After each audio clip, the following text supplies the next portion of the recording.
नमस्कार दोस्तों, मैं Gopal Mandloi pharmaceutical technical talk में आप सभी का स्वागत करता हूं।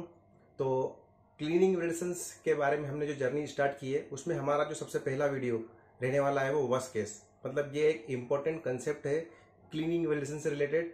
जब तक हम वर्स्ट केस को नहीं समझ पाएंगे तब तक हम क्लीनिंग मेडिसिन को नहीं समझेंगे। इसीलिए मैं छोटे छोटे इस तरह से कंसेप्चुअल वीडियो लाऊंगा ताकि आप सभी को क्लैरिटी मिल सके कि हम क्लीनिंग मेडिसिन को कैसे करने वाले हैं और कैसे हम आगे बढ़ने वाले हैं। तो और जब तक हमको ये कंसेप्ट क्लियर नहीं होंगे तब तक हम क्लीनिंग मेडिसिन को समझ नहीं सकेंगे।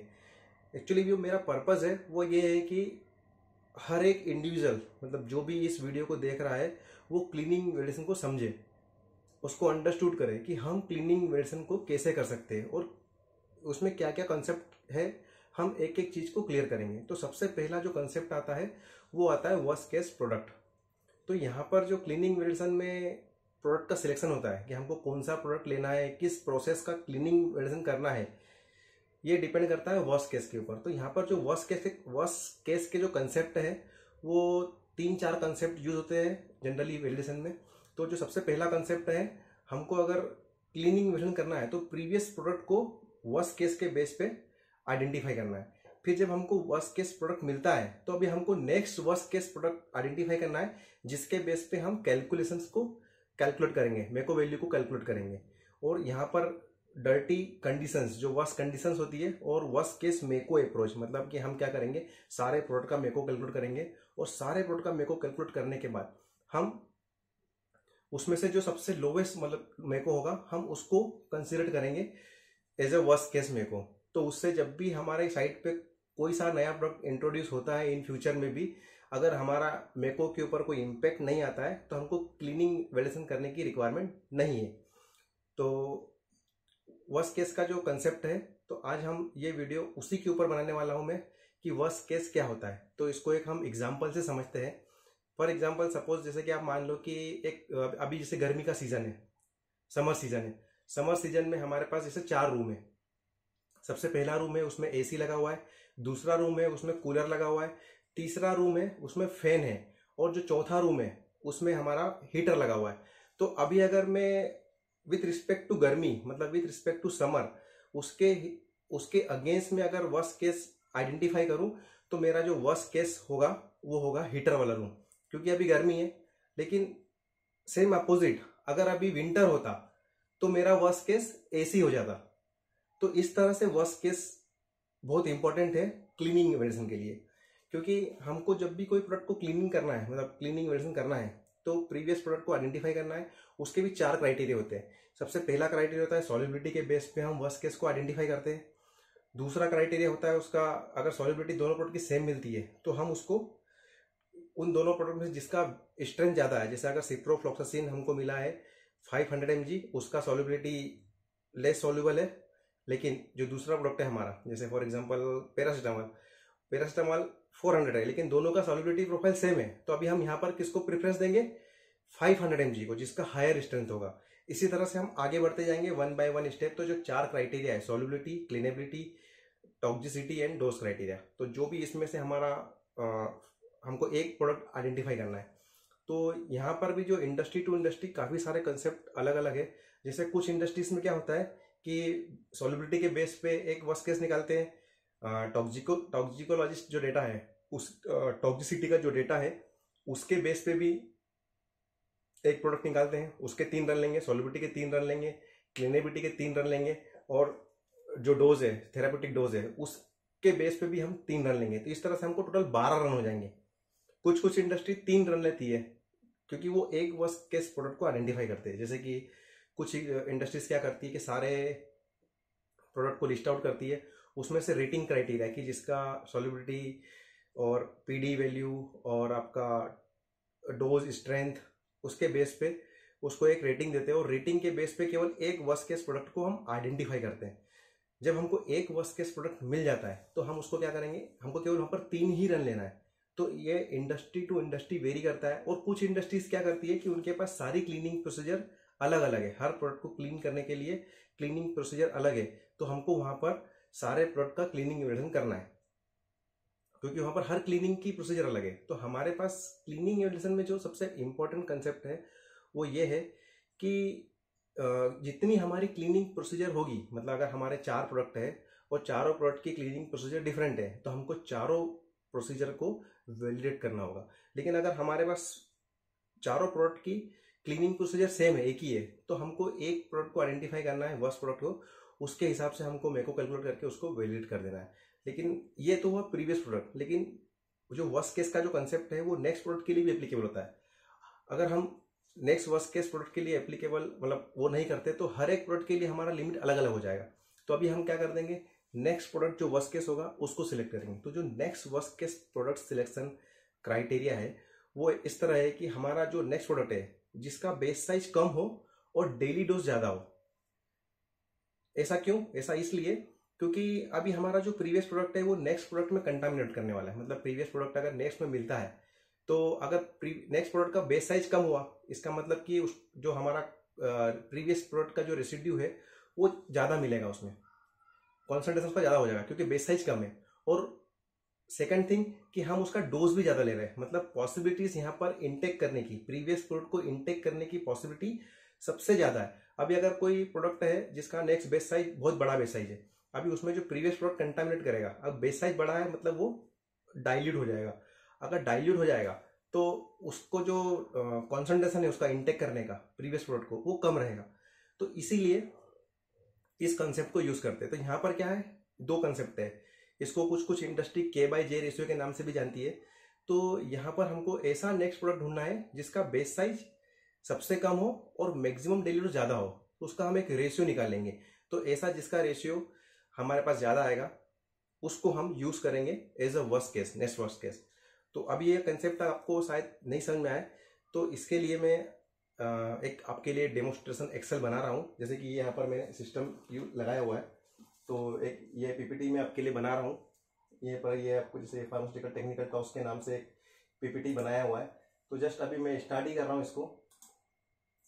तो ये पूरा कंप्लीट पीपीटी है, इसमें मतलब इसका एजेंडा है कि फार्मास्यूटिकल इंडस्ट्रीज में क्या होता है। ये इवन फ्रेशर्स जो पर्सन है उनके लिए भी ये वीडियो है, उनको भी इस वीडियो के थ्रू सबको बेनिफिट्स मिले, यही मेरा पर्पज है। हर कोई क्लीनिंग वैलिडेशन के बारे में सारी चीज जाने, और बेसिकली जो भी मैं क्लीनिंग वैलिडेशन के बारे में बताने वाला हूँ वो सिर्फ और सिर्फ OSD फार्मूलेशंस को बेस बनाकर, क्योंकि सबसे ज़्यादा जो फार्मास्यूटिकल इंडस्ट्रीज है और सबसे ज़्यादा जो एम्प्लॉय है वो जनरली OSD में वर्क करते हैं। तो OSD का अगर मैं कंसेप्ट क्लियर करता हूँ, OSD को लेके अगर मैं क्लीनिंग वैलिडेशन को आगे बढ़ाता हूँ, तो ये हमारे सबके लिए इजी अंडरस्टेबल रहेगा। और अगर हमने OSD को भी सीख लिया, बाकी सारे कंसेप्ट सेम है, तो हमको कंसेप्ट सीखना है। OSD, पेरेंट्रल, API, इंटरमीडिएट, इससे हमको मतलब नहीं है। और सबसे पहले एक बात कि हमारा जो इसमें फार्मास्यूटिकल इंडस्ट्रीज में कितने डिपार्टमेंट होते हैं, क्या क्या डिपार्टमेंट का क्या क्या वर्क होता है, कितने लोग यहाँ पर आके काम कर सकते हैं, क्या फार्मेसी वाले ही काम कर सकते हैं, इस तरह से एक फ्रेशर्स के लिए भी वीडियो है, मतलब बनाने वाला हूँ, वो तैयारी कर रहा हूँ। और इसमें एक दूसरा जो नेक्स्ट है कि मैं आपके लिए एक डेमोन्स्ट्रेशन बना रहा हूँ ताकि आपको बहुत ईजी अंडरस्टूड हो। तो वो मैं आपको बना रहा हूँ, ये एक एक्सेल शीट बनाई है मैंने, तो इसको मैं पूरा फॉर्मुलेशन के हिसाब से ही बना रहा हूँ कि कितने टाइप के ये इस तरह से सॉल्युबिलिटी प्रोफाइल क्या है, कैसे हम वर्स्ट केस को आइडेंटिफाई करेंगे, कैसे हम नेक्स्ट वर्स्ट केस को आइडेंटिफाई करेंगे, कैसे हम कैलकुलेट करेंगे मेको को based on AD PD, based on therapeutic dose, based on 10 ppm criteria. तो ये एक PPT मतलब एक्सेल शीट बना रहा हूँ जिसमें कंप्लीट डेमो है क्लीनिंग वैलिडेशन का। ये भी मैं बहुत जल्दी इसमें वीडियो लाने वाला हूँ। तो इसमें मतलब मैं थोड़ा कुछ कन्फ्यूजन में चल रहा हूँ कि मैं इसको लाइव जूम मीटिंग के थ्रू एग्जीक्यूट करूँ या फिर एक वीडियो बना लूँ सेपरेट। तो अभी इस पर मैं वर्क कर रहा हूँ, जो भी मतलब बेस्ट होगा, मतलब जो भी आपके लिए आप आसानी से समझ सको वैसा ही मैं करने वाला हूँ। मतलब या तो PPT बनाऊंगा और PPT बनाने के बाद उसको मैं ऑनलाइन वीडियो बनाकर, या हम लाइव जूम मीटिंग पे कर सकते हैं, या लाइव फेसबुक पे हम लाइव स्ट्रीम कर ये सॉरी फेसबुक नहीं, यूट्यूब पर हम इसको लाइव कर सकते हैं, या लिंक्डइन पर भी लाइव का शायद ऑप्शन है। अगर मैं देखता हूँ अगर लिंक्डइन पर भी लाइव का ऑप्शन मिल गया तो मैं इसको लाइव भी सोच रहा हूँ कि एक हम संडे को, जैसे कल या परसों 2 दिन अभी हॉलीडे आ रहा है, तो सोच रहा हूँ कि इसके ऊपर एक वीडियो बनाऊँ। लेकिन एक चीज़ ये भी सोच रहा हूँ कि सबसे पहले आपको मैं इसके जो कंसेप्ट है बेसिक वो सारे क्लियर कर दूँ, ताकि हमको आगे कोई भी दिक्कत, कोई भी परेशानी नहीं आए और सबको इजी अंडरस्टूड हो जाए। तो ये था आज का हमारा कंसेप्ट। और इसके बाद भी इसमें जो बहुत सारे कंसेप्ट है, DHT, CHT और visual inspection, how to identify the worst case locations. तो इस तरह के सारे कंसेप्ट हम इसमें कवर करने वाले हैं आगे के सीरीज में। तो और जो जैसे कि मैंने अभी लास्ट कुछ वीडियो ट्रायल वीडियो लिए थे, ये नया एक सेटअप तैयार किया, अभी जस्ट ऑफिस से आया 6 बजे, उसके बाद मैंने ये सारा तैयार किया है। तो ठीक है, वैसे आप कमेंट करके बताइए ये सेटअप कैसा लगा। इस तरह से हम आगे कंटिन्यू वीडियो बनाएंगे। और अभी 2 दिन का छुट्टी भी है, तो उसमें हम कुछ नए प्लान करेंगे और बहुत सारे कंसेप्चुअल वीडियो, छोटे छोटे वीडियो बनाऊंगा कंसेप्ट के ऊपर, ताकि सबके कंसेप्ट क्लियर हो जाए। उसके बाद हम एक लाइव कर लेंगे। और आप सभी का रिस्पांस जो ट्रायल वीडियो मैंने डाले थे उसमें मुझे काफ़ी अच्छा मिला, तो उसी को देखते हुए मैंने ये सेटअप तैयार किया हुआ है। और अभी आपको स्टार्टिंग में कुछ वॉइस की क्लैरिटी, वीडियो की क्लैरिटी और कुछ बैकग्राउंड नॉइज़ वगैरह आ सकती है, क्योंकि अभी मुझे वीडियो एडिटिंग करता नहीं आता, इसलिए मैं डायरेक्टली रिकॉर्ड करके डायरेक्टली उसको डाल रहा हूँ। मतलब आपके लिए लाइव रिकॉर्ड कर रहा हूँ और लाइव उसको अपलोड कर रहा हूँ, उसको एडिट नहीं कर रहा हूँ। तो अभी इन फ्यूचर मेरा कुछ प्लान है कि इसको मैं एडिट भी करने का प्लान करूं, और उसमें आपको, ताकि जो वॉइस की क्लैरिटी और वीडियो का क्लैरिटी वो आपको अच्छा मिले। और अभी बीच बीच में मतलब मेरी बेटी भी मुझे डिस्टर्ब करती है, आके वो बीच में बोल देती। तो अभी कुछ वीडियो रिकॉर्ड कर रहा था इसके पहले, उसमें वो बीच में आके उसने काफ़ी कुछ बोल दिया, तो वो मेरा वीडियो वो हो गया। और एडिटिंग में मतलब मुझे ज़्यादा आता नहीं एडिटिंग, इसलिए मैं अभी एडिटिंग भी सीख रहा हूँ, ताकि आप सभी को एक अच्छा कंटेंट मिल सके और मेरा जो पर्पज़ है वो भी सॉल्व हो जाए। तो ये थी विन विन सिचुएशन है, आपके लिए भी और मेरे लिए भी। वैसे बेसिकली अगर मैं हर एक्टिविटी को करने के पहले जो 7 habits of highly effective people है उनको मैं फॉलो करता हूँ। जैसे कि जो पहला हैबिट्स है वो है बी प्रोएक्टिव, हमको कुछ भी काम करना है प्रोएक्टिवली करना है।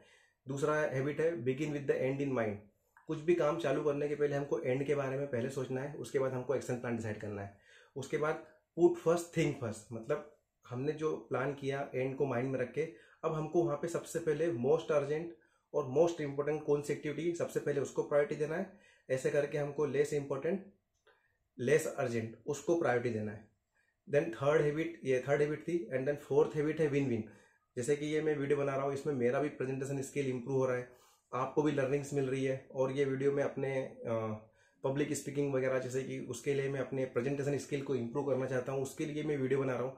तो इसमें आप लोगों की भी लर्निंग है, मेरे भी लर्निंग है, कि ताकि मैं भी कुछ नई चीज़ सीखूं और अपने आप को अच्छे से मतलब अपनी स्किल को डेवलप कर सकूं। देन जो नेक्स्ट हैबिट है हमारी वो है सिनर्जाइज, मतलब हमको सिनर्जाइज करना है। जैसे कि अगर हम कोई काम कर रहे हैं उसको सिनर्जाइज कर सकते हैं। देन जो सिनर्जाइज हैबिट है 6 हैबिट है। एक 5th हैबिट है seek first to understand then to be understood, मतलब हमको सबसे पहले प्रॉब्लम को समझना है कि हम करने वाले क्या है, उसकी रिक्वायरमेंट क्या है, उससे रिलेटेड कितने लोग हैं, उनको पहले अंडरस्टूड करना है, उसके बाद हमको वो चीज़ करना है। और जो 6th हैबिट है वो है सिनर्जाइज, मतलब कि हम कैसे हमारा रूटीन का काम भी डिस्टर्ब ना हो और हम वो एक्टिविटी किसी और को सिनर्जाइज करके उस तरह से हम काम कर सकते हैं। देन उसके बाद आता है हमारा जो लास्ट हैबिट है वो शार्पन द सॉ, मतलब कि हमको हमारी स्किल्स, हमारा वर्क लाइफ बैलेंस, हमारी एनर्जी, हमको हाईली मोटिवेटेड रहना है हर टाइम, कैसे उसको हम मेंटेन कर सके, ताकि हमारे जो 7 है, जो बाकी की रिमेनिंग 6 हैबिट है, और उस पर हम कैसे काम कर सकते हैं, हमारी स्किल्स को और कैसे निखार सकते हैं। तो उस तरह से हम ये 7 हैबिट्स को यूज़ कर सकते हैं। तो जनरली मैं ये 7 हैबिट्स को अपने हर काम में, नॉट ओनली प्रोफेशनल, मैं अपने पर्सनल लाइफ सब में इन्हीं हैबिट्स को यूज़ करता हूँ। इवन जो ये वीडियो बना रहा हूँ इसमें भी मैंने उन्हीं हैबिट को यूज़ किया हुआ है, उसी के बेस पे मैं ये सब कुछ बना रहा हूँ। तो अभी आप नेक्स्ट वीडियो का वेट करिए, डेफिनेटली आपको नेक्स्ट वीडियो और भी अच्छा मिलने वाला है, हाई क्वालिटी के साथ मिलने वाला है, और आपके एक एक क्वेश्चंस का आंसर मैं करने वाला हूँ। आपका एक भी डाउट ना बचे उसके लिए मैं काम करने वाला हूँ, उसके लिए मैं आपको वीडियो बनाने वाला हूँ। तो हम मिल के इस चैनल को, फार्मास्यूटिकल टेक्निकल टॉक्स को, हम और बेहतर इफेक्टिव बना सकते हैं अगर आपका साथ रहे तो। सो thank you for watching this video, और अगला वीडियो मैं जल्दी ही लेके आऊँगा जो डिटेल्ड रहेगा। So thank you once again.